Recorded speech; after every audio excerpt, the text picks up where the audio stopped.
A female player in the first division in Brazil was being analyzed by an European club, and the club came back to me and said, Mayara, I couldn't find much information about her. And I remember thinking, how is that even possible? This has been my first transfer window, really working inside the international women's market, and I wanted to talk about the experience that has actually how it has actually been like. Because before going to this transfer window, I expected certain things to be different from what I see on the men's game. I thought perhaps there would be more openness when analyzing profiles, more feedbacks, maybe even a different relationship with the players. And obviously, I cannot generalize an entire market based on one transfer window.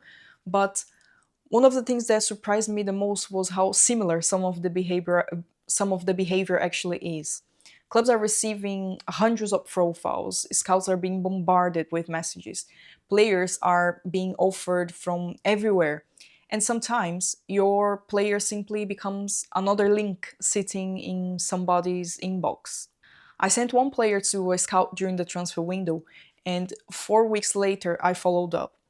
And they told me I haven't checked her profile yet after 4 weeks. And this player eventually became very close to a done deal. So I started thinking, if I had never followed up, would they ever have watched her? That was probably one of the biggest lessons from this transfer window. Sometimes, as an agent, you have to be persistent. And I know people hate the word pushy, but when clubs are receiving hundreds of players, sometimes following up is literally the difference between your player being watched and your player disappearing inside an inbox. But women's football has another challenge that makes even harder: information, especially when you're dealing with foreigner players. There's simply not enough amount of information about the players, and it can be really difficult for the scouts to find. Data can be difficult to find, and a full match footage can be difficult to find.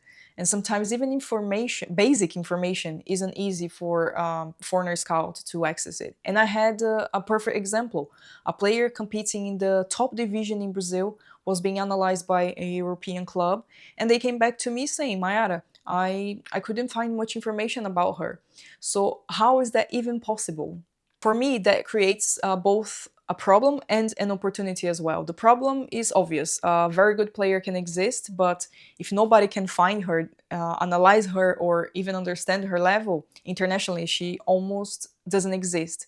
But the opportunity is that if you do the work properly, and if you organize the footage, the data, the play information, and the context around her, you can help clubs discover players probably they would never seen themselves. There was another side of the window that I found frustrating: authorizations. Some agents and agencies were incredibly open. We spoke, we agreed, they produced the mandate, and we started working. Very straightforward. Others simply wouldn't provide one. And when you're trying to work professionally and protect everybody involved, that creates another obstacle. So my first experience has been challenging, but also very interesting because I've started understanding how European clubs look at Brazilian players, which profiles get the attention, which ones don't, and what information clubs actually need, and how quickly their needs change during the transfer window as well.